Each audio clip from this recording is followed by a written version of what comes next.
E aí, pessoal, tudo bem? Boa noite. Bom, vamos lá, né, continuar aqui a nossa conversa, né? Antes disso, me deem aí um ok, se vocês conseguem me ouvir.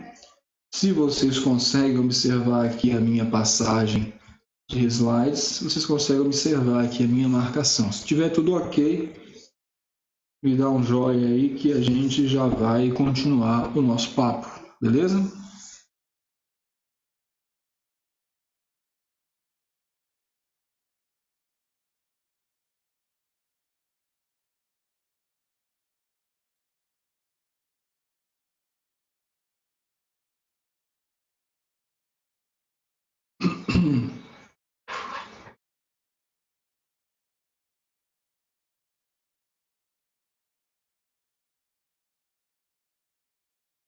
Ok. Oi, Kissila, você por aqui?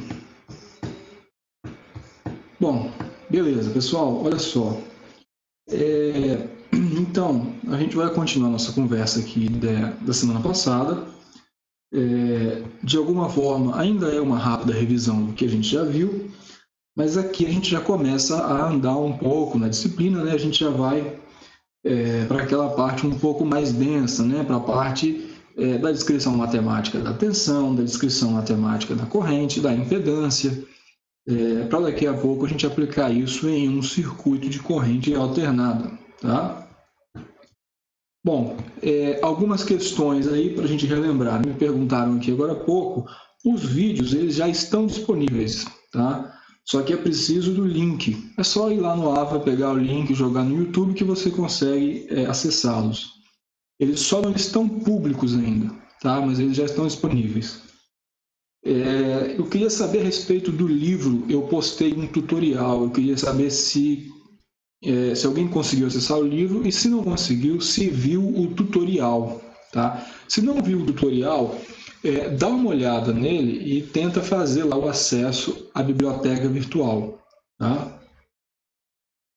Bom, e aí a gente vai conversando aqui, interagindo sobre os nossos assuntos, né? Então, para relembrar, nossas aulas são hoje, né?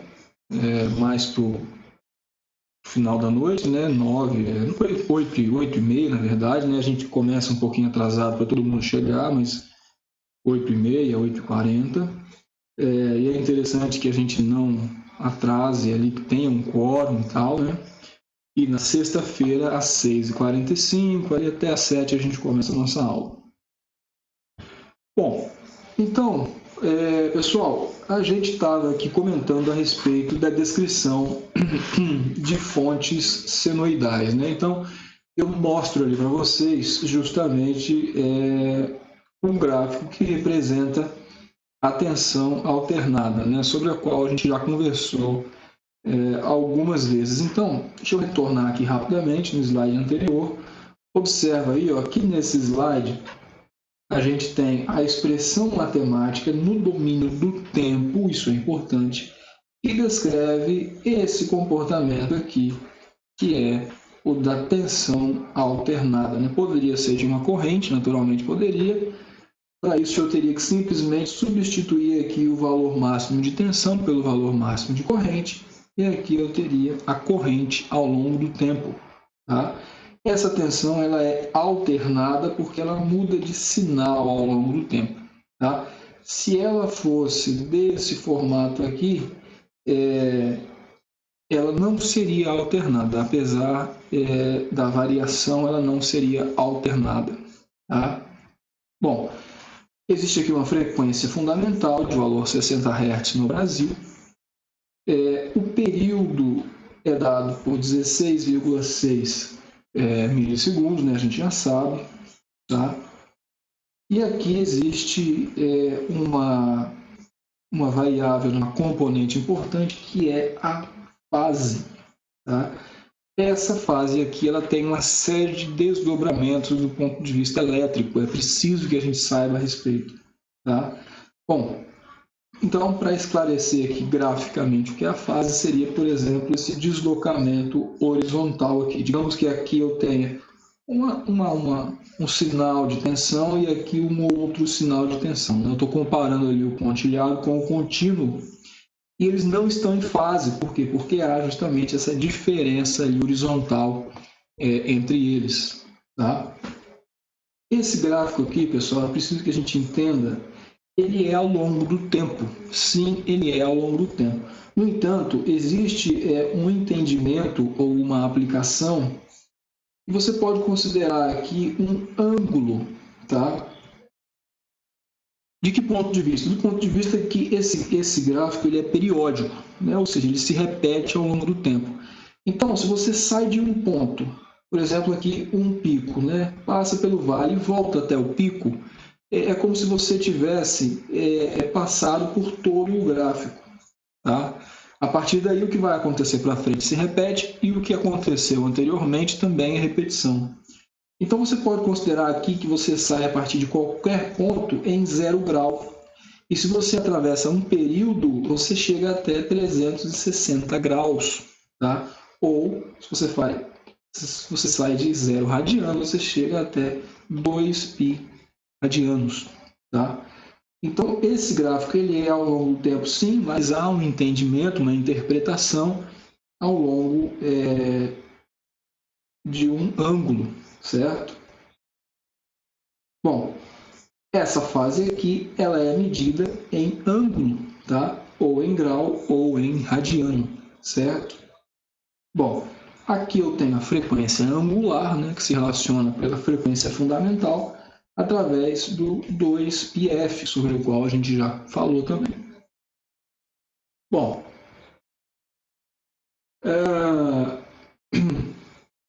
é interessante a gente ter fazer essa análise aqui, que é a seguinte, aqui, deixa eu escrever, aqui eu tenho uma fase que ela pode ser dada, por exemplo, em radiano. Né? Então, por exemplo, digamos que você tem ali π sobre 3 radianos para aquela fase. Tá? O tempo ele é dado em segundo.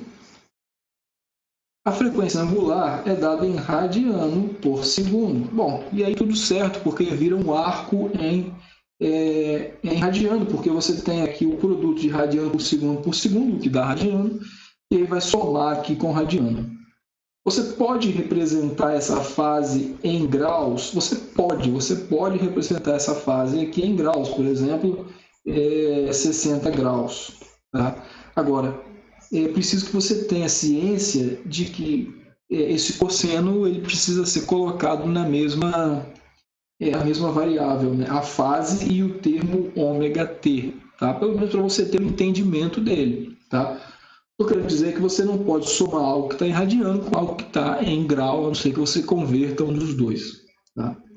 Bom, mas aí aparece aqui para a gente a figura do fasor. Tá? A figura do fasor vai simplificar essa ideia de cosseno, de expressão no domínio do tempo.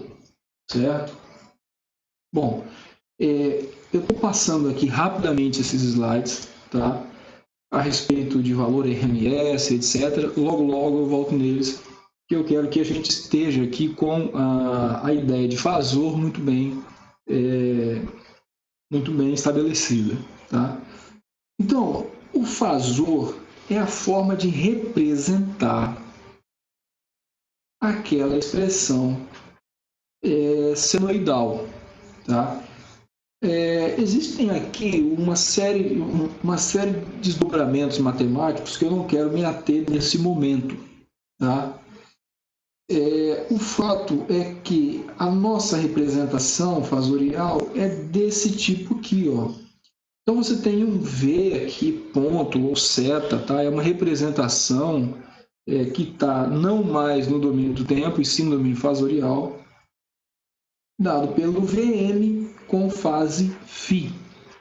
Tá? Bom, o Vm com fase φ, pessoal, deixa eu pegar um slide para a gente escrever, representa o quê? Representa justamente, eu acho que a gente já fez essa análise, representa justamente o valor máximo, observa aqui da aula passada, e a fase. Tá? O que a gente analisou foi o seguinte: a gente analisou o fato de, no lugar do valor máximo, a gente colocar aqui o valor RMS. Tá? Não está errado, não tem problema, as duas coisas valem. A gente só precisa escolher uma delas e ali fazer a análise ou o projeto a partir ou do valor máximo ou do valor RMS na notação fasorial, certo? Bom, a gente convencionou utilizar aqui, na maioria das vezes, o valor RMS. Portanto, a gente teria que tomar aqui o valor máximo dividido por raiz de 2, no caso da função senoidal. Tá? Bom, por quê? Porque algumas expressões da teoria de circuitos de corrente alternada já levam em consideração o fato de se utilizar o valor RMS ali no módulo, no tamanho do fasor. Tá? Isso aqui refere-se ao tamanho do fasor. Daqui a pouco eu vou colocar uma representação aqui que relaciona o círculo trigonométrico com uma função trigonométrica, com uma função senoidal ou cossenoidal, para a gente entender do ponto de vista ilustrativo o que é um fasor, tá? Ou do ponto de vista geométrico. Bom, agora, está errado eu colocar o VM aqui? Não, não está errado, a gente já comentou a respeito, é preciso só que você tenha ciência. Se você resolver o problema assim, ou fazer o seu projeto assim, você vai obter um valor máximo lá de corrente, por exemplo. Tá? Bom, enfim, o fato é que a gente precisa saber o que está fazendo, né? Bom, então isso daqui simplifica bastante a notação daquela expressão aqui de cima no domínio do tempo, tá? Isso é válido só para tensão? Não, isso não é válido só para tensão. Digamos que você tenha aqui uma corrente que vai ter descrição análoga. A diferença é que aqui eu vou ter um valor máximo e aqui eu vou ter o cosseno do mesmo ômega t, porque a frequência é a mesma, mais uma fase. Essa fase ela pode ser diferente da fase de cima, tá? Então, eu vou até fazer aqui uma colocação que é a seguinte: essa fase aqui da tensão nem sempre é igual a essa fase da corrente. Isso depende da carga, né? A gente já comentou a respeito disso. Agora, a frequência é a mesma, a frequência não muda. O valor máximo muda, consequentemente o RMS também. Tá? Então, como é que eu representaria aqui o fasor de corrente nesse caso? Bom, o fasor de corrente, de maneira análoga, vai ser I de T? Não, errei, não é I de T não, seria um I ponto, né? Afinal de contas é fasor. I ponto igual ao IM com fase φ linha, né? Para diferenciar do φ da tensão. Isso se eu for representá-lo através do valor máximo. Se eu não for representá-lo através do valor máximo, o que eu tenho que fazer? Eu tenho que colocar aqui um sobre raiz de 2 para manter a representação através do valor RMS. Certo? Bom, pessoal, a descrição aqui do valor RMS, sobre o qual a gente já comentou, refere-se a valor quadrático médio, né? Ou root mean square. E aí, de uma função trigonométrica, você obtém o valor RMS a partir do valor máximo, fazendo qual expressão, né? O VRMS é igual ao VM sobre raiz de 2, isso já está claro para a gente, né? Bom, agora, existe aqui uma interpretação física ou uma relação do valor RMS com o valor do sistema se o circuito fosse em corrente contínua. Tá? Isso é só para a gente entender um pouco da relação entre as duas coisas. Olha só, por exemplo, digamos que eu tenha aqui uma onda senoidal de valor RMS X, tá? Qualquer valor. Ela vai dissipar a mesma potência valor de tensão em corrente contínua X, tá? Então, você tem ali um valor, sei lá, 15 volts em corrente contínua, você vai ter uma potência lá específica, né? No caso, vai ser potência ativa, né? Ou potência média, a gente vai comentar sobre isso. Isso é medido em watts. Isso é medido em watts. Se você tem um sistema em corrente alternada cujo valor RMS é 15 volts, esses dois sistemas, CC e CA, vão dissipar a mesma potência. Tá? Agora, se o valor máximo da tensão alternada for 15 volts, ele vai dissipar o mesmo valor que o sistema em corrente contínua, cujo valor único é 15? Não vai. Tá? Então, o valor RMS, traçando aqui esse paralelo para o sistema de corrente contínua, ele é o valor que dissipa a mesma potência quando a tensão lá em corrente contínua é justamente esse RMS. Tá? Bom, o valor RMS ele é um valor constante. Tá? Claro, para um valor de tensão máxima constante ou de corrente máxima constante, você vai ter um RMS constante para tensão ou para corrente. E aí a gente pode representar no gráfico através de um pontilhado como esse daqui. Observa, olha, a tensão sobe, a tensão desce, a tensão sobe, a tensão desce. O valor RMS está aqui, ó. É o valor quadrático médio, é uma média. Tá? Existe uma expressão generalista para essa média. E aí, se você obtém esse resultado, você tem um valor aproximadamente nesse ponto aqui, ao longo do gráfico. Diferente do valor médio puro, tá? O valor médio puro dessa onda aqui é onde? O valor médio puro seria aqui, tá? Médio é 0 volt, mas o valor quadrático médio é algo nesse ponto aqui. Bom, então tem aqui um exercício para depois vocês fazerem. Ele vai entrar, inclusive, nas nossas atividades avaliativas. Então, é justamente essa relação entre corrente contínua e corrente alternada. Tá? É uma coisa bem simples, mas, por exemplo, digamos que haja uma tensão senoidal, 60 Hz, e 311 volts de pico. Ela é aplicada a um chuveiro, vou mostrar aqui que está escondido, de 11 ohms. A resistência do chuveiro é 11 ohms. Então, ele está pedindo, olha, a tensão contínua que deve ser aplicada a esse chuveiro para que o aquecimento da água permaneça o mesmo. O que isso quer dizer? Você precisa das potências serem iguais, né? Tanto no sistema alternado como no sistema contínuo. Ele quer saber qual é a tensão no sistema contínuo que faz isso acontecer. Bom, e aí, justamente, ele quer saber qual é a potência dissipada, né? Tá? Bom, pensem nessas questões aqui. A gente vai voltar depois, lá na metade do curso, falando de potência CA, mas a potência CC vocês já conhecem. Bom, pessoal, então agora aqui a gente vai começar a falar de algo um pouco novo, tá? De algo que vai envolver números complexos e de algo que vai envolver principalmente as cargas dos circuitos em corrente alternada. Bom, antes da gente definir aqui questões relativas à impedância, tá?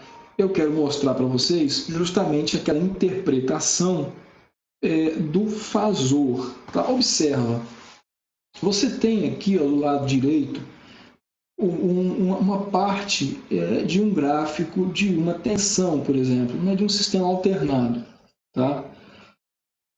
Do lado esquerdo eu tenho o fasor. Qual é a diferença de um fasor para um vetor? Tá? O vetor ele também tem um módulo, ele também tem ali um ângulo correspondente em relação ao eixo ordenado, mas o fasor ele é uma entidade matemática que tem vinculado a ele uma frequência angular. Tá? Ou seja, ele gira, pessoal. Então, isso daqui quer dizer que esse segmento aqui, essa seta, está girando ao longo desse círculo trigonométrico. Tá?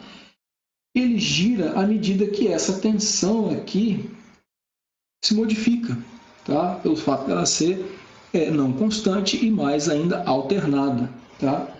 Então, olha só, observa aqui algumas questões. Olha, um tempo t igual a zero, eu tenho aqui no gráfico ao longo do tempo esse ponto em que o gráfico está atravessando aqui o eixo x de t. No ponto t igual a zero, o fasor faz um ângulo com esse eixo. Esse ângulo é justamente o ângulo de fase, tá? Agora, à medida que eu vou caminhando aqui para frente, ó, o tempo vai passando, esse fasor vai andando para cá. Ó. Então, o t igual a zero é aqui nesse ponto e o t igual a 1 é aqui nesse ponto. Olha só. E esse AM aqui, ó, que ele está destacando para a gente, é o tamanho do fasor. O tamanho do fasor não muda desde que essa amplitude aqui também não mude, tá? Bom, e a frequência aqui de giro vai ser modificada desde que a frequência e o período da onda aqui não se modifiquem. Essa velocidade de giro aqui também vai se manter a mesma, tá? A velocidade de giro desse fasor aqui é justamente aquela frequência angular, certo? Bom, a velocidade de giro está relacionada à frequência angular, né? Bom, então essa interpretação é interessante porque se você pega a ideia de um vetor puramente, você tem aqui, deixa eu melhorar aqui esses eixos, você tem aqui a ideia de um segmento de reta estático, né? Você tem a ideia de um segmento de reta estático, tá? Que não tem vinculado a ele nenhuma velocidade de giro, tá difícil aqui, nenhuma velocidade de giro, tá? Então ele está aqui e acabou. Ele tem aqui uma componente, ele tem aqui uma outra componente, mas ele não tem relacionado a ele uma velocidade aqui angular. O fasor não, o fasor ele tem, porque é uma forma de descrever aqui um sistema senoidal, tá?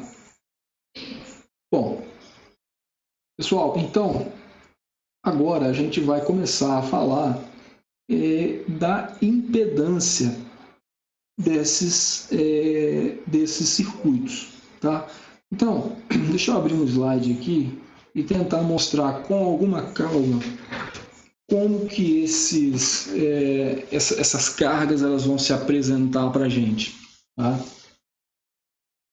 Vê bem, um circuito em corrente alternada aqui simples, ele pode ser descrito, por exemplo, através de uma fonte, né? Essa fonte, naturalmente, ela é alternada, tá?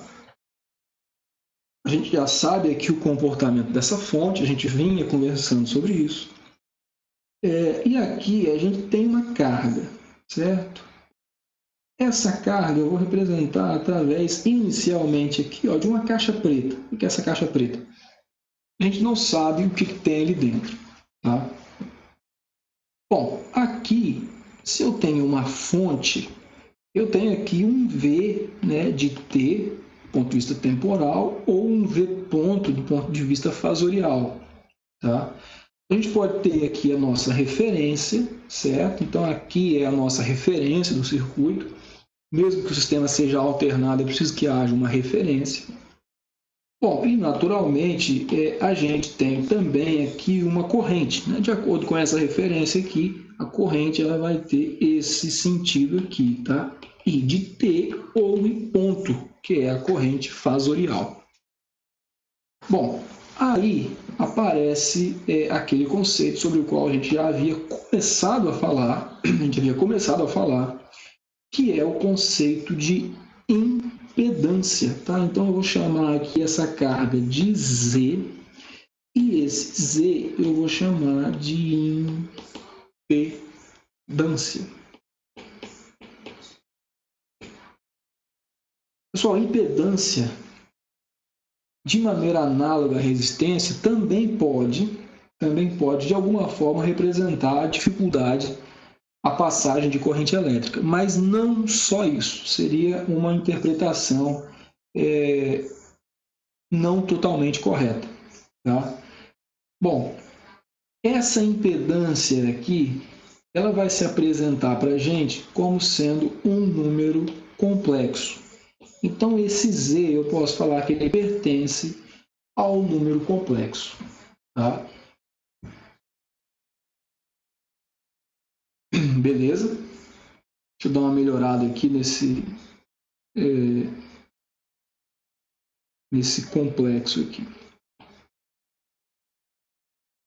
Bom, então esse Z, ele pertence aos números complexos, aqueles sobre os quais a gente falou bastante nas primeiras aulas.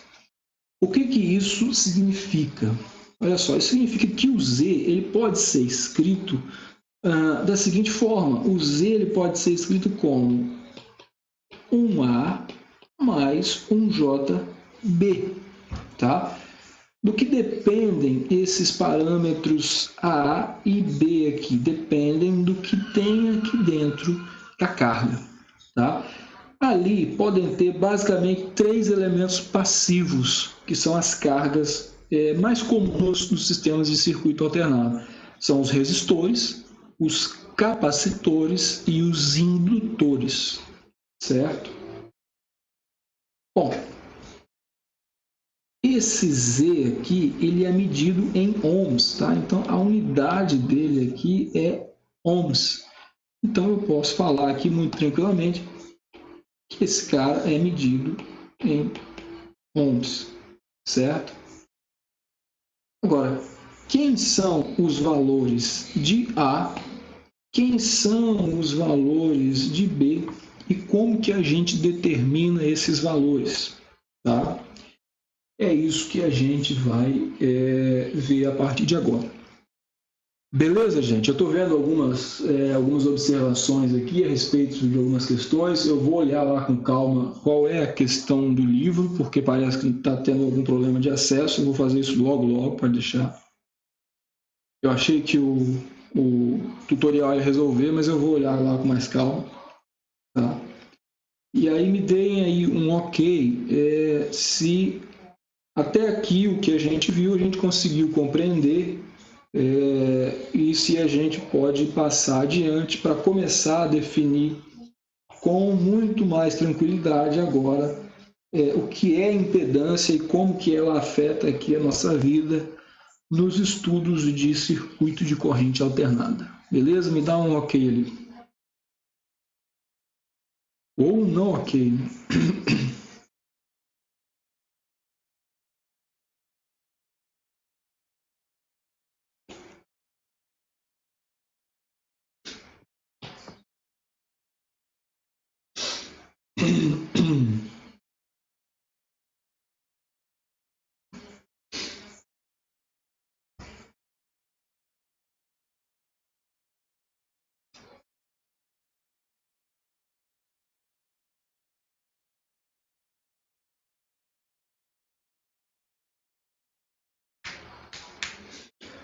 Bom, pessoal, então, vamos lá. O Z, como a gente já definiu, ele é dado por A mais JP, tá? E isso aqui é mensurado em ohms, né? Deixa eu melhorar esse B aqui de novo. Bom,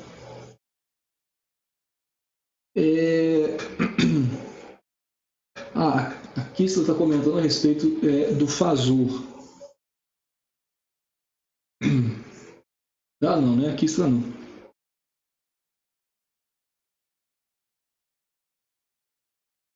Então, olha só, deixa eu repetir essa questão do fasor aí.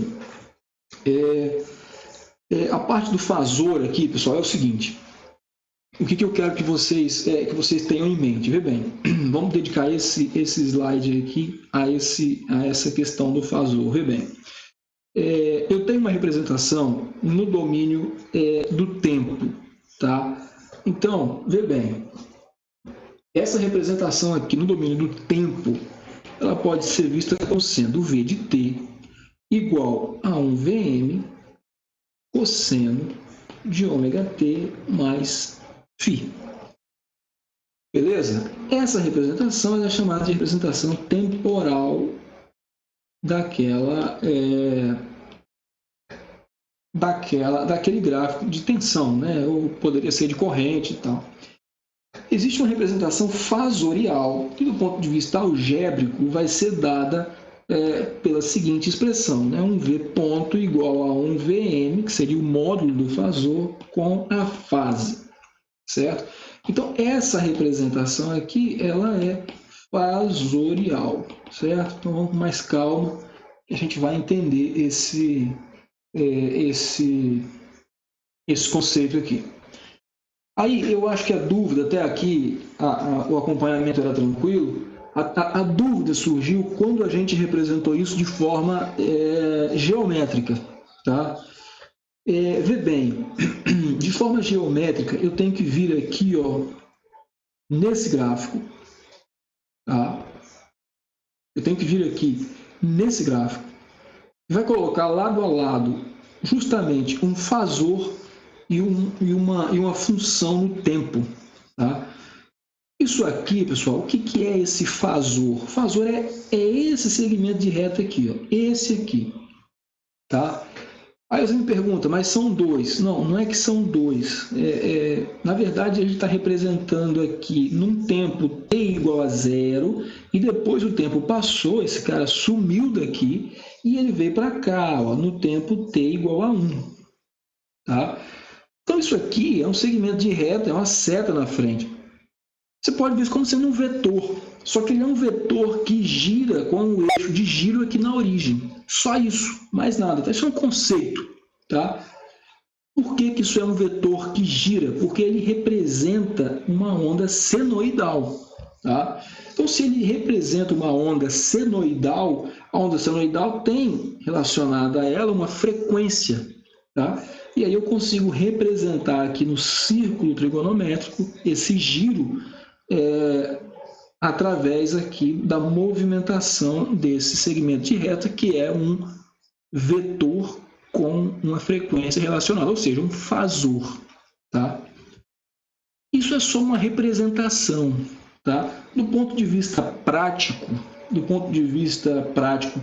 no que a gente pressupõe num curso de introdução a circuitos alternados, a gente vai precisar eminentemente dessa ideia aqui. Tá? É isso daqui que vai para os cálculos. Tá? São essas duas composições aqui, uma composição relativa ao tamanho e uma composição relativa à fase. Tá? Lá no domínio do tempo, a gente viu que a fase está relacionada com o deslocamento horizontal do gráfico. Tá? Se eu voltar aqui nesse círculo trigonométrico, essa fase é esse ângulo aqui, ó. Quando você pega o tempo t igual a 0, o que é o tempo t igual a 0? É quando você está aqui, ó, no t igual a 0, você tem um ponto aqui da senoide, certo? Bom, lá no fasor correspondente, ele vai fazer um ângulo aqui, ó, com o eixo. Esse ângulo é a fase. Tá? Você vai concordar comigo que se eu pegar esse gráfico aqui e trouxer ele para cá um pouco, ó, fazer isso daqui, você vai mudar aqui o ponto em que ele encosta nesse eixo. Tá? Mudando o ponto em que ele encosta nesse eixo, você vai mudar esse ângulo aqui também. Tá? Tanto se eu trouxer ele para a direita, como se eu levar ele aqui para a esquerda. Certo? Mas é uma interpretação. Tá? É uma interpretação. O que a gente precisa nesse momento, para a gente andar aqui para frente, depois vocês vão ler o conteúdo, isso vai ficando mais claro. O que a gente precisa nesse momento é que a gente saiba essa representação proveniente dessa expressão aqui no tempo. Beleza? Show de bola. Então eu recebi um feedback ali que agora ficou mais claro. Fechado? Bom, então vamos voltar aqui para a nossa impedância, tá? E ela tem uma relação direta com os fasores, apesar da impedância não ser um fasor, tá? A gente pode ter um fasor de tensão, a gente pode ter um fasor de corrente, mas não pode ter um fasor de impedância, tá? Porque a impedância ela não é representada por uma tensão, ou melhor, por uma função alternada. Tá? A impedância ela é constante. Então, ela é uma relação de fasores, mas ela não é um fasor. Vamos falar da impedância, que a gente vai contextualizando mais ainda essa questão dos fasores aqui. Bom, veja bem, então, se a gente retornar aqui para a nossa impedância, a gente vai ter que Z igual a A mais JB, certo? Uma questão que surge é o que é A e o que é B, tá? O que é A e o que é B aqui nesse caso. A aqui parece muito claro para a gente que é a parte real da impedância, certo? E o B também parece muito claro que é a parte que imaginária dessa impedância.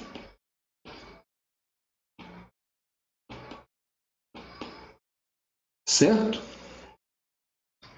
Bom, pessoal, a parte real da impedância, que aí eu estou representando por A, nada mais é do que a resistência. Tá? Então, essa parte real aqui, ela é sempre a resistência elétrica. Tá? Então, essa parte real aqui, pura, ela também é medida em ohms. A gente já sabe isso, certo? Bom, então quer dizer o seguinte, digamos que eu tenha aqui um resistor no meu circuito, tá? Então, se eu tiver um resistor, eu vou ter algo como isso daqui, né? Aqui eu tenho uma resistência relacionada, aqui eu tenho uma corrente e aqui eu tenho uma queda de tensão.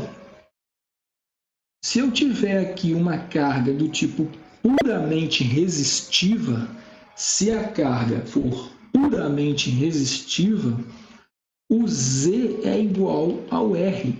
E aqui acabou. Tá? Então, na verdade, o R ele é um caso específico do Z. Ele é um caso no qual o Z é puramente real, porque nesse caso aqui o B seria zero. Por que seria zero? Porque não tem aqui nem capacitor e nem indutor. Tá? Você tem aqui simplesmente um resistor, certo?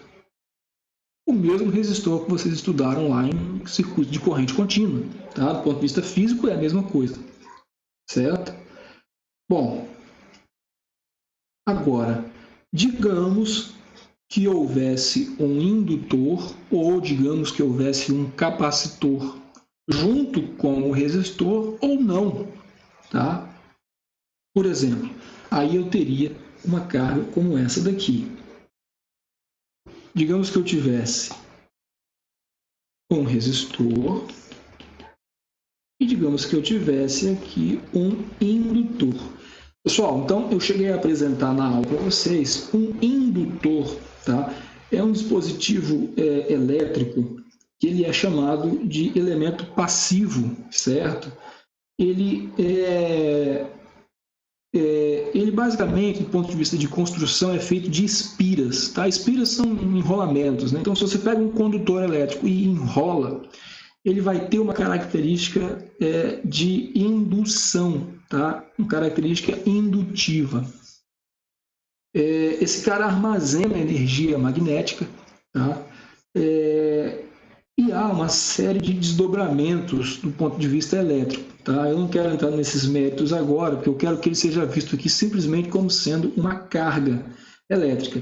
Ele tem relacionado a ele uma indutância. Essa indutância ela é medida em Henry, certo?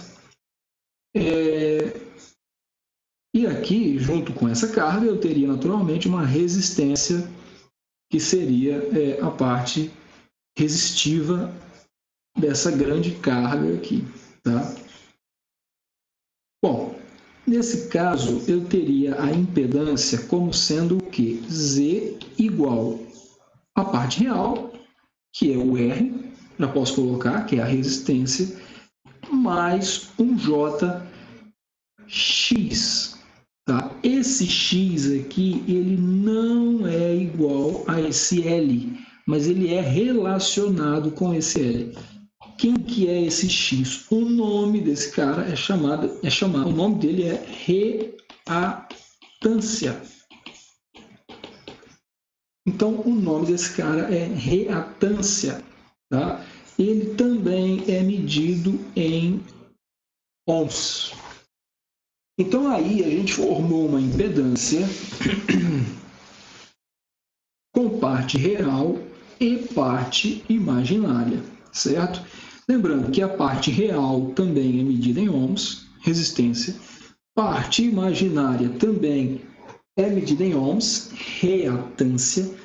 E a impedância aqui como um todo também é medida em ohms, certo? Bom, isso aqui iria aparecer se esse indutor tivesse, por exemplo, em paralelo com essa resistência e etc. Tá?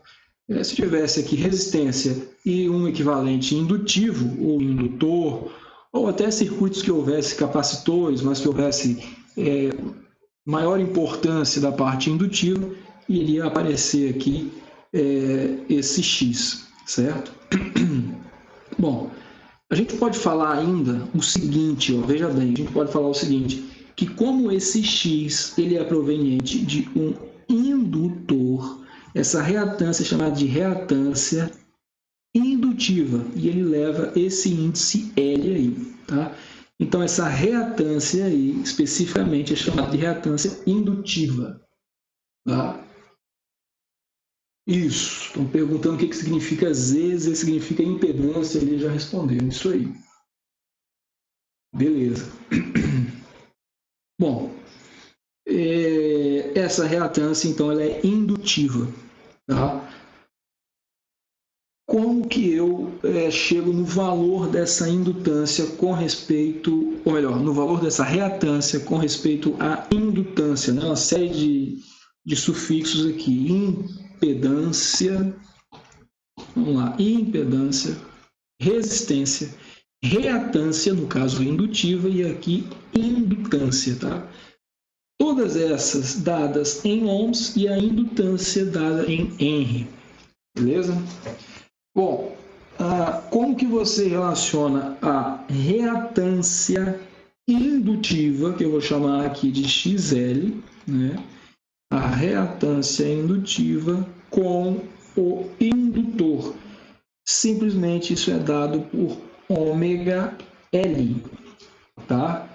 Então isso aqui é dado em Henry, certo? Esse ômega é quem? Quem é esse ômega? É justamente aquela minha frequência angular, tá? Isso aqui é dado em radianos por segundo, isso aqui é dado em indutância, beleza? Bom, agora, digamos que, por um acaso, eu tivesse um indutor puro, não teria problema. Se eu tivesse um indutor puro, eu teria um Z igual a quem? Z igual a J ômega L. E acabou. Por quê? Porque não teria a parte real, teria só a parte imaginária. Então, veja bem, nesse curso de introdução a circuitos alternados, a gente observa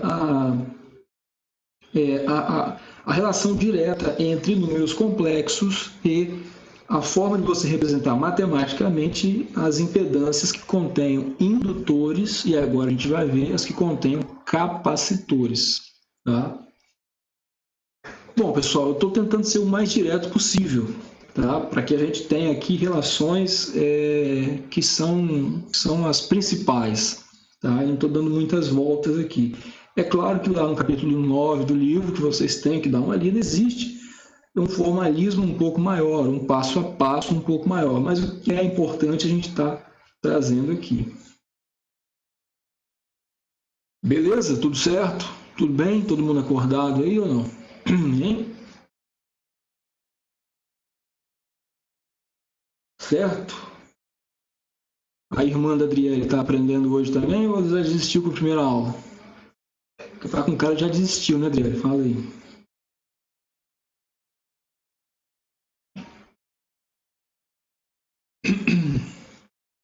E o Arthur, Lohane, já está bom de trigonometria ou você não está conseguindo muito tempo para ensinar para ele aí? Dá umas aulas de derivada, integral para ele que ele fica fera. Bom, pessoal, vamos lá. Agora, digamos que houvesse aqui um capacitor, tá? Então eu vou representar aqui de maneira análoga um capacitor, tá?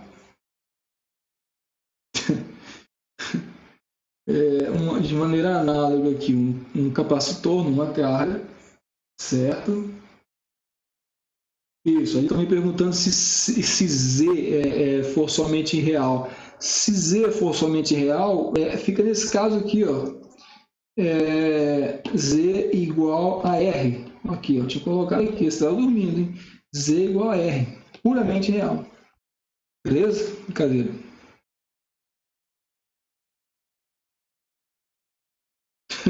Tá fera já. Bom, beleza. Pessoal, então, agora, se a gente colocar aqui, ó, um capacitor, tá? Então, eu vou ter aqui um capacitor, colocar em série aqui com resistor de novo, tá? Não é a única possibilidade de colocá-los aqui juntos, tá? Então, aqui eu tenho uma resistência relacionada ao resistor e eu tenho uma capacitância agora relacionada a um capacitor, tá? Então, esse dispositivo, ele armazena energia elétrica, tá? Do ponto de vista físico, eu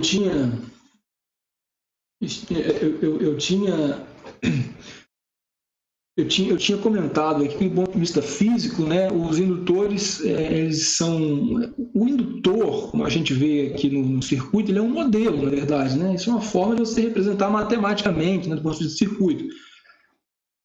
Do ponto de vista físico, eu comentei que eram as espiras, né? Então a gente encontra muito isso em transformador, em motor, né?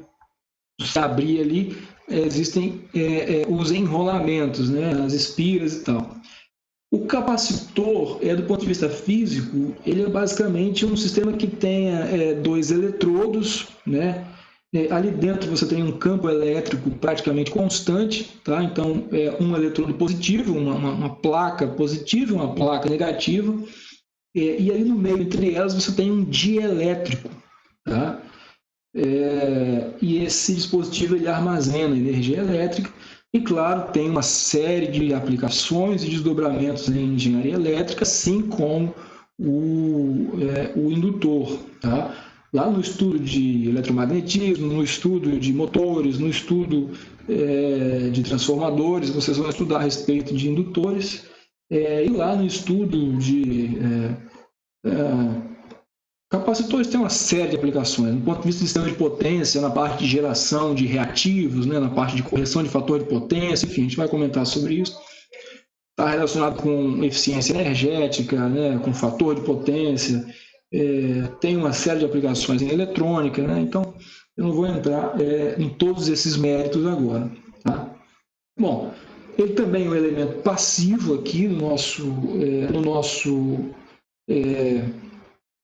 nosso circuito de corrente alternada, tá? Ele tem várias aplicações aqui no nosso contexto, por exemplo, uma delas é a que eu havia comentado a respeito de geração de reativo, para fazer controle de fator de potência. Isso tem a ver com eficiência energética, né, com gasto, consumo de energia, né, gasto financeiro e tal. E além disso, ele também pode ser utilizado em várias outras aplicações em eletrônica. Bom, o fato é que nesse caso eu vou ter também uma impedância do tipo complexa, por conta do capacitor. Tá? Bom, então aqui, da mesma forma como na situação anterior, eu tenho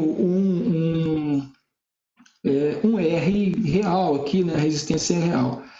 Agora, nesse caso, eu vou ter um Jx, que é reatância também, só que essa reatância agora é chamada de reatância o quê? Adivinha? Capacitiva, tá?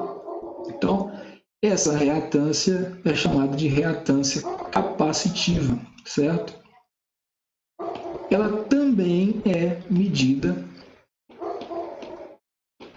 em ohms, beleza? E qual é a relação da reatância capacitiva,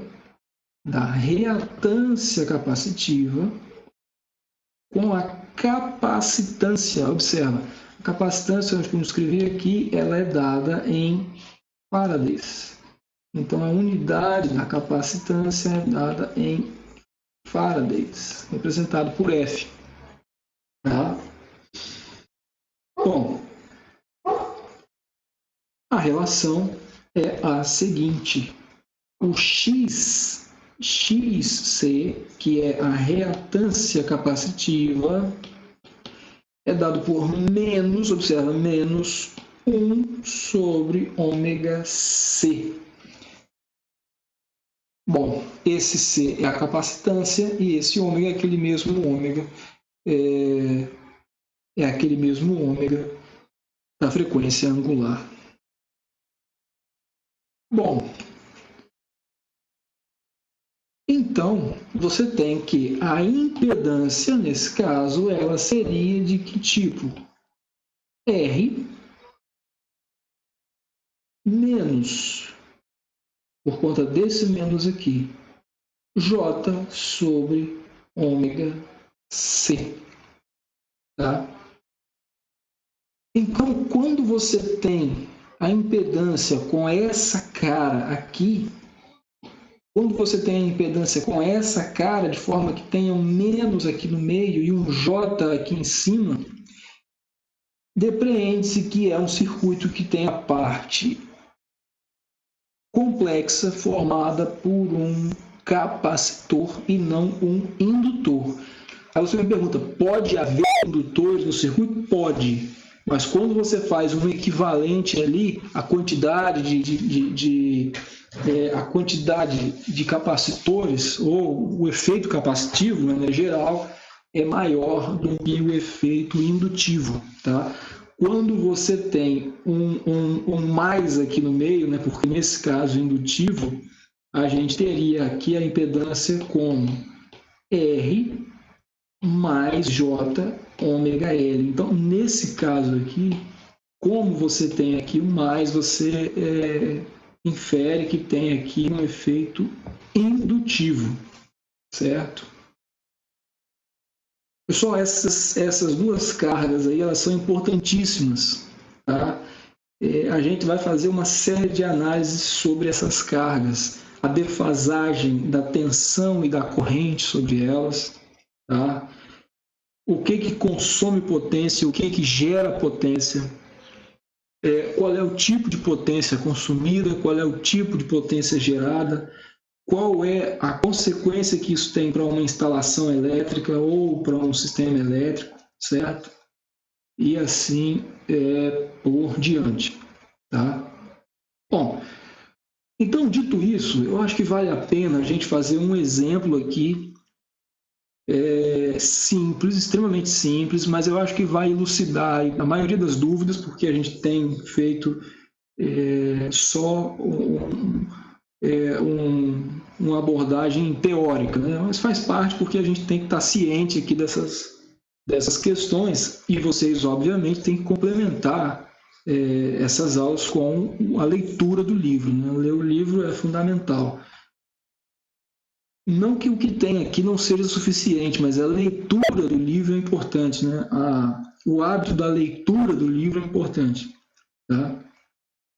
Mesmo que seja um livro com uma leitura um pouco mais difícil, né? Mas não é o caso, tá?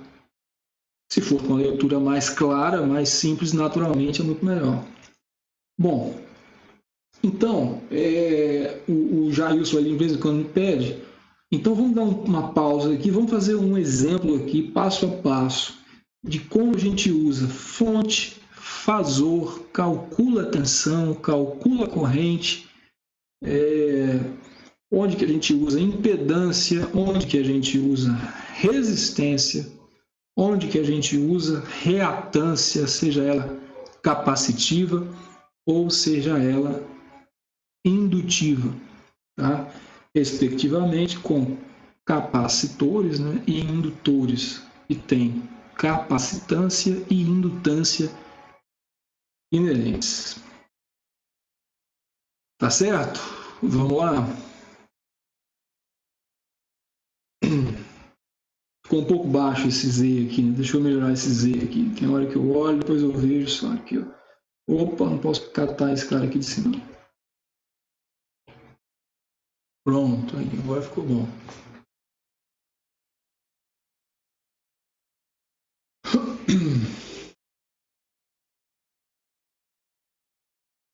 Bom,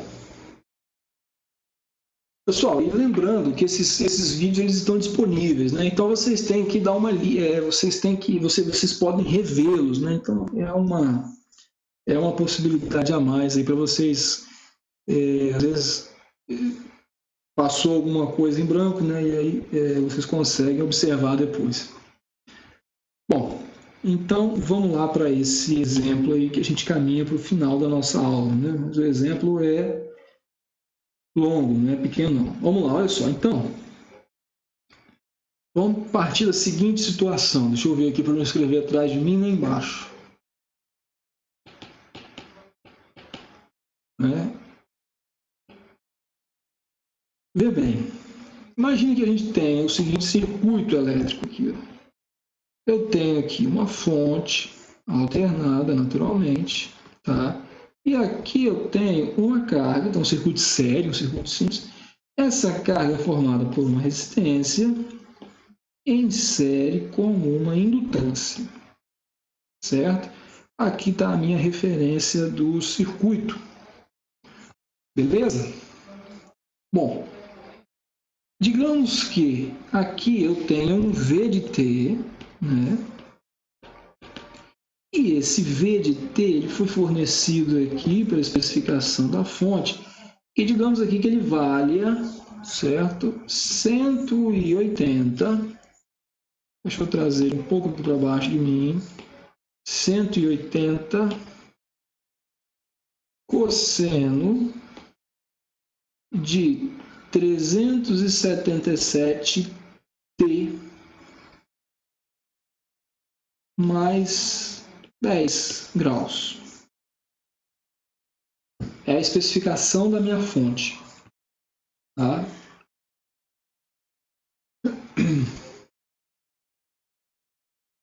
O vídeo está disponível já. Tem gente perguntando se ele não está disponível. Ele está disponível. Esse vídeo aqui também já está disponível. O que acontece? Só que se você for lá no canal, você não vai achar nada, porque ele está não listado. Você tem que fazer ir no AVA, pegar o link e jogar no navegador. Tá? Ele está disponível já. Pode olhar lá. Se quiser passar a noite aí analisando aí a aula, é uma ideia. Né? Não vou falar que é boa não, porque não é. Bom, então, vamos lá. A essa carga aqui, eu tenho relacionada uma resistência e uma indutância. Tá? Esses valores eles podem ser dados. Tá? Essa tensão aqui, pessoal, ela é naturalmente medida em volts. Né? Então, é um erro não colocar aqui a unidade de tensão. Tá? Então, é isso aqui, o quê? Volts. Né? Isso aqui, volts. Bom, essa resistência aqui, digamos que ela seja de 100 ohms, tá? E digamos que essa indutância aqui seja, olha bem, indutância ela seja de 200 mH, tá? Os valores de indutância e de capacitância são realmente pequenos, tá? É preciso que haja muitas voltas para você ter aqui uma quantidade relevante de henries e de Faraday no caso do capacitor. Tá? Bom, a partir dessa tensão aqui, dessa impedância, eu tenho, claro, uma corrente que passa por esse circuito. Tá? Então eu tenho aqui uma corrente elétrica que passa aqui nesse circuito. Essa corrente ela pode ser representada, claro, no domínio do tempo ou no domínio fasorial. Né? Vamos entender esse famigerado fasor aí. Bom, a minha pergunta aqui, por exemplo, é justamente qual é o valor dessa corrente aqui. Tá? Do ponto de vista prático, pessoal, isso aqui é um curso de corrente alternada. Mas do ponto de vista prático, isso aqui pode, por exemplo, representar uma das fases de um transformador, tá? Trifásico, por exemplo. Essa carga aí é uma carga que pode representar um transformador, tá? Ou uma linha de transmissão. Por mais que seja condutor, bom, talvez com 100 ohms não, tá? É preciso que a gente tenha essa medida em mente, talvez com a resistência menor, tá? Os 100 e os 200 aqui são só para a gente gerar um número e fazer um exemplo, mas a resistência de condutores que são grandes, elas não são negligenciáveis, né? Elas não são irrelevantes. Então, por mais que seja um condutor de cobre, um condutor de alumínio, há resistência, tá? E aí, se ele for enrolado, por exemplo, as espiras, né, os enrolamentos de um transformador, você vai ter ali indutância, do ponto de vista físico, né, vai haver ali indutância. Ou até em linhas de transmissão, né, então, existem padrões helicoidais dos cabos que fazem com que ele tenha algum enrolamento, né, e gera ali uma certa indutância. Tá? Aparece ali um efeito indutivo. Lembrando que isso é um modelo, né, isso é uma forma de representação matemática da realidade. Bom, então digamos que eu queira dimensionar, por exemplo, um disjuntor de proteção e seccionamento desse transformador. Eu preciso saber da corrente sobre ele. Tá? Isso é uma das aplicações, tá? Só para a gente ter uma aplicação. E aí, qual seria, por exemplo, essa corrente? Tá? Então, a questão que surge é justamente essa: qual seria essa corrente, seja ela expressa no tempo, seja ela expressa na forma fasorial. Tá? Bom, como que a gente faz isso? Pessoal, vamos lá, passo a passo aqui. Ó. A gente faz isso da seguinte forma. Eu posso observar aqui essa impedância. Né? Então, essa impedância ela vai ser não puramente real, porque tem aqui um resistor e um indutor. Né? Então, esse Z aí, que é a impedância,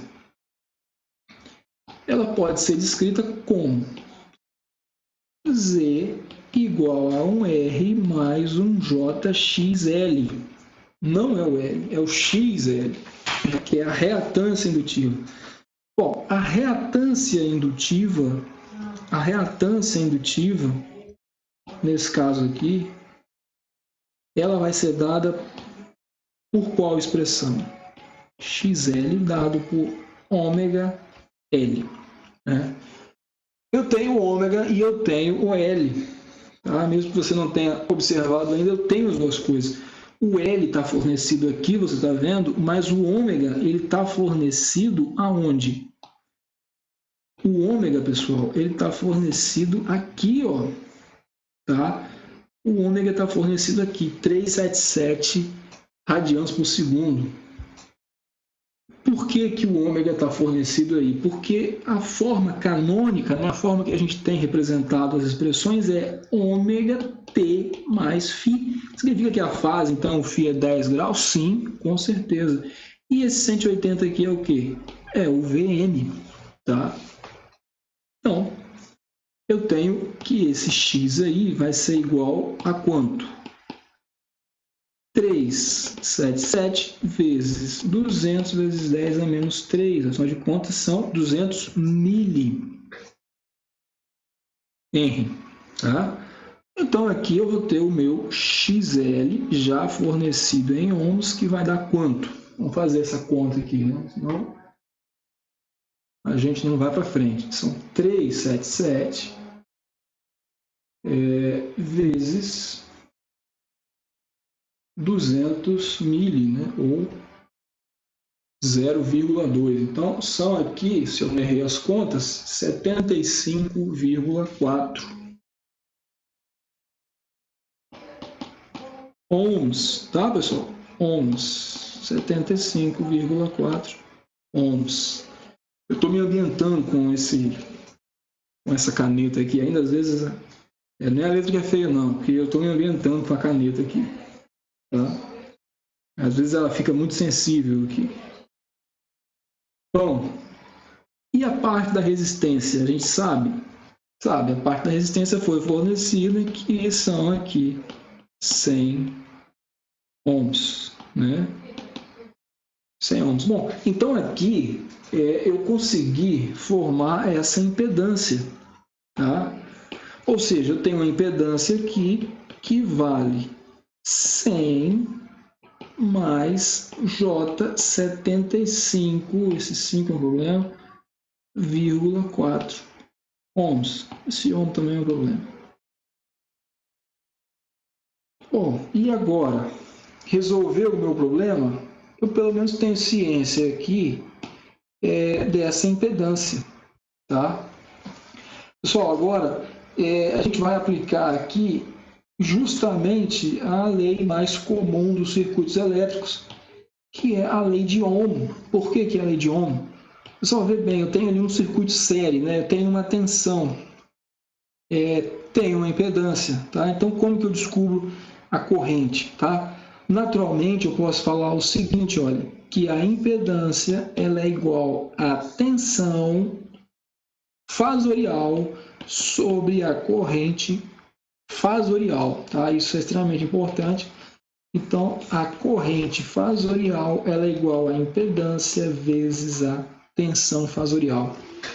Lembra que eu havia comentado, a impedância não é um fasor. Ela não tem a representação senoidal, ela não varia com o tempo, tá? Ela é uma relação de fasores, mas ela não é um fasor, certo? Bom, agora aqui, vê bem, eu preciso descobrir essa corrente aqui, tá? Essa impedância eu tenho e essa tensão eu também tenho. Afinal de contas, observa, sobre essa impedância aqui, a tensão que eu tenho é justamente essa. E a corrente que passa aqui é única, né? O circuito é série, então é justamente essa corrente que eu quero descobrir, tá? O que me falta aqui, na verdade, é tomar essa tensão aqui na forma fasorial, tá? Na forma fasorial, eu tenho que pegar essa expressão aqui e passar para a forma fasorial, o que não é complicado.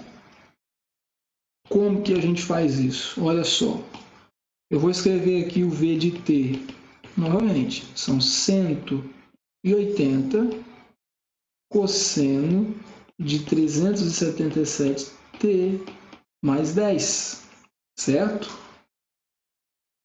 Bom, isso aqui do ponto de vista fasorial, né? V ponto, eu vou pegar o quê? A parte aqui da frente, 180, e a fase, né? Quanto vale a fase aqui? 10 graus. Isso é volt, isso é volt também, tá? Unidade de volts, certo? Aí você me pergunta, a gente comentou a respeito da colocação de valor RMS aqui. Esse valor é o valor máximo, tá? Posso colocar o valor máximo, posso colocar o RMS. Agora é aquela situação, se você colocar aqui o valor máximo, o que vai acontecer? Quando você calcular a corrente vai sair com o valor máximo. Se você colocar aqui o valor RMS, quando você calcular a corrente vai sair com o valor RMS. Não tem problema nenhum, só você ter ciência disso. O que é melhor? É melhor usar o valor RMS, porque é mais comum a gente definir o valor RMS em corrente alternada, tá? Mas não quer dizer que seja a única possibilidade. Então, eu vou colocar aqui o valor RMS para a gente manter essa ideia, tá? Colocando aqui o valor RMS, eu vou colocar sobre raiz de 2. Então, eu vou ter aqui o nosso famoso 127. Não coloquei à toa esse 180, né? 127 com fase 10 graus. Isso aqui é o que? Volts. E essa tensão é fasorial RMS, para a gente não se perder, né? Pois muito bem, vamos deixar ela aqui separada, porque a gente vai precisar bastante dessa tensão aqui, tá? Bom, e agora? Você tem a impedância e você tem a tensão.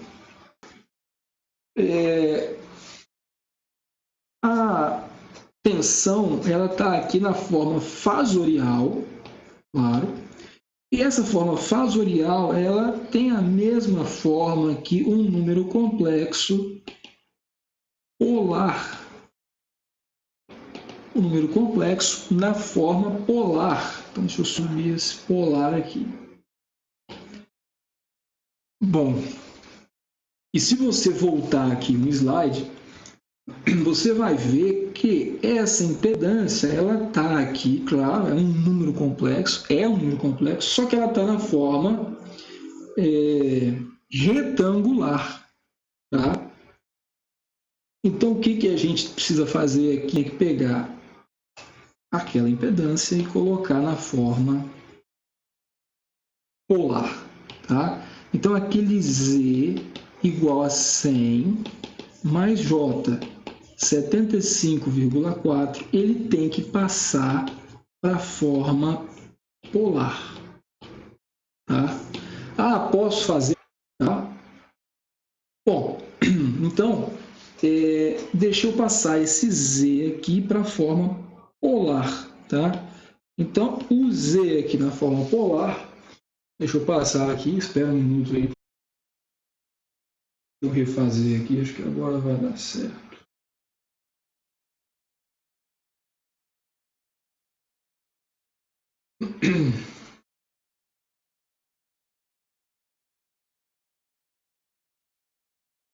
Bom, aqui ó, o que eu estou recebendo é um módulo de 125, acho que agora está correto, 125,04, com uma fase aqui em graus, com uma fase aqui em graus. Deixa eu observar aqui o valor. Isso, 125 e com uma fase de aproximadamente 40 graus, não é isso? Acho que foi isso ali que o Marcos Vinícius já fez também. Show de bola. Acho que é um pouco menos que 40, na verdade, né? Beleza, fechado. Bom, então você tem aí o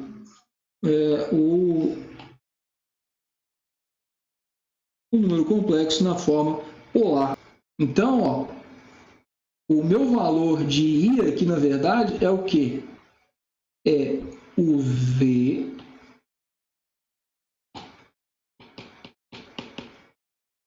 sobre o Z, certo?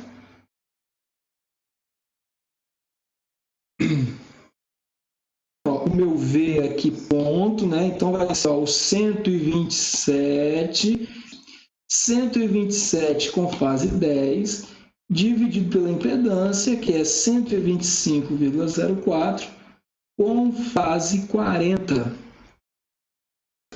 Tá? E essa corrente, então, aí sim a gente termina aqui agora 1,01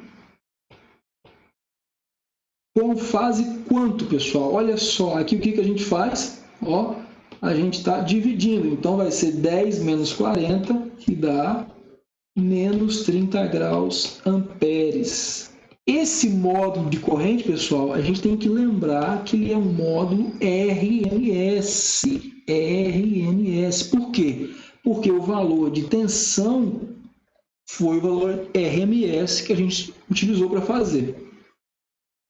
Agora aqui aparece uma outra situação, tá? Aparece uma outra situação que é a seguinte. Observem aqui com muita atenção agora essa fase, menos 30 graus. Fase menos 30 graus. Qual é a fase da tensão, gente? Fase da tensão aqui, ó. Assim eu estava comentando antes da gente corrigir. Fase da tensão, 10 graus. Elas não estão em fase, ok, porque elas não têm o mesmo valor de fase, tá?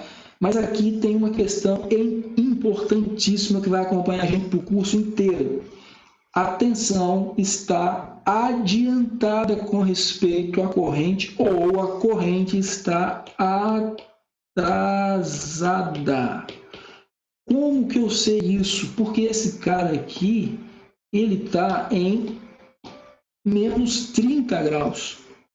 E esse cara está em 10, portanto, essa corrente está atrasada com respeito à tensão, tá? Isso é uma característica de circuito indutivo. A corrente fica atrasada, né? Tem gente que brinca e fala que o símbolo do indutor é aquela voltinha e a corrente tem que passar por ali e ela se atrasa. Isso é brincadeira, tá? Mas é uma forma de você lembrar. A corrente, então, ela está atrasada.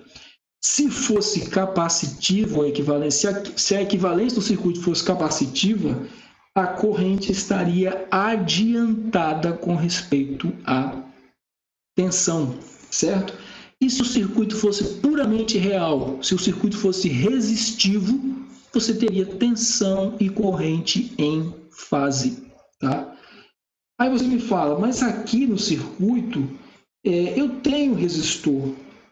Eu sei, mas você tem um indutor junto. Em cima desse resistor, em cima dele, se você analisar somente em cima dele, a corrente sobre ele, que é essa daqui, e a tensão somente sobre ele, elas vão estar em fase.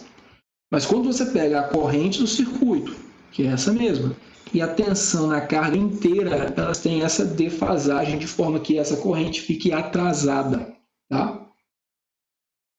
E aí o que acontece quando essa corrente fica atrasada é justamente aquele gráfico que eu havia mostrado na última aula, tá?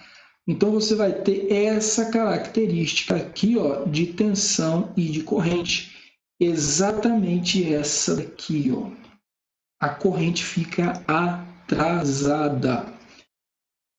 Aí, para a gente terminar a análise, você vai me perguntar, pô, mas a corrente está à direita, ela está atrasada? Sim, ela está atrasada. Por quê? Porque o tempo ele caminha para cá, gente. Se o tempo caminha para cá, o que acontece à esquerda está adiantado do que acontece à direita. Então, o que acontece à direita está atrasado. Por quê? Porque aconteceu depois, tá? Então, eu vou ter essa característica aqui de corrente e de tensão. Certo? Se fosse um capacitor, eu teria essa situação aqui. Observa, ó, que a corrente está à esquerda agora. A gente vai fazer um exemplo dessa maneira. Próxima aula. Bom, uma outra questão interessante aqui que você pode pensar é a seguinte. Mas, ora, se você for pegar a fase da corrente, essa fase ela está com o sinal negativo. Olha. E aí ela vai para a direita no gráfico? Sim, isso acontece, tá? Isso é comum. Se você tem ali um deslocamento para a direita, geralmente tem um argumento negativo ou um argumento menor. Lembre-se disso, tá? Bom, e aí para a gente fechar, isso daqui está na forma fasorial. Isso está na forma fasorial. A gente pediu lá a corrente no tempo, tá? A gente pediu a corrente no tempo. Como é que eu transformo do fasor para o tempo? De maneira análoga, só que é a inversão, né? Como é que isso aqui vai se dar no domínio do tempo? Eu vou ter o seguinte. Opa, vamos abrir um slide. E aí, para terminar, eu vou ter um I de T, agora sim. Valor ali da frente, valor máximo é 1,1? Não é 1,1, é 1,01 vezes raiz de 2, porque esse valor aqui ele é RMS. Aí vem cosseno da mesma frequência, 377T, mais a fase. Qual é a fase? Menos 30 graus. Bom, então, se é menos 30 graus, aqui pode entrar simplesmente o menos 30. Vou trazer isso aqui para baixo. Graus, certo? Então, aqui, gente, eu tenho a finalização desse exemplo, que é a corrente em amperes calculada. Fechado, pessoal? E aí? Bom, começamos a falar um pouco mais de cálculo de circuito, começamos a fazer uma abordagem mais quantitativa, né, mais matemática. Tá? Esse exemplo é um exemplo simples, mas ele é um exemplo que cobre assim, praticamente inteira essa primeira parte do curso. Tá? Então, se a gente sabe muito bem isso daqui, a gente está com a ideia do circuito de corrente alternada razoavelmente bem desenvolvida. Tá? É claro que aqui eu posso colocar circuitos paralelos, circuitos série, eu posso precisar de utilizar aqui métodos de análise de circuito, mas do ponto de vista fundamental aqui da utilização da impedância, esse é o caminho do fasor de tensão e do fasor de corrente. Beleza, gente? Hoje eu levei vocês até muito tempo, hein? Vamos continuar essa conversa aqui na sexta-feira dessa semana, né? Um pouco mais cedo. Fechado, pessoal? Enfim, terminamos, né? Beleza? Fechado? Então, por mim, é isso aí por hoje, tá? Por favor, quem não colocou o nome aí, coloca aqui a nossa lista de presença. E aí, na sexta-feira, a gente continua falando mais de circuitos de corrente alternada. Acho que foi bom esse exemplo aí, que deu uma esclarecida, né? Deu uma amedrontada também, mas deu uma esclarecida pelo menos. Fechado? Beleza? Tudo certo?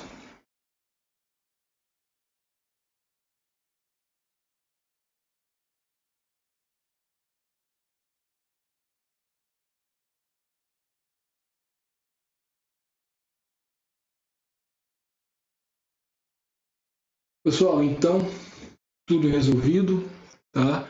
Na sexta-feira a gente conversa com mais calma. Beleza? Obrigado aí pela companhia e pela audiência. Na sexta-feira a gente conversa mais. Falou? Ó, não esquece dos likes aí, das inscrições não, isso conta ponto extra, hein? Beleza? Falou, gente. Até sexta-feira.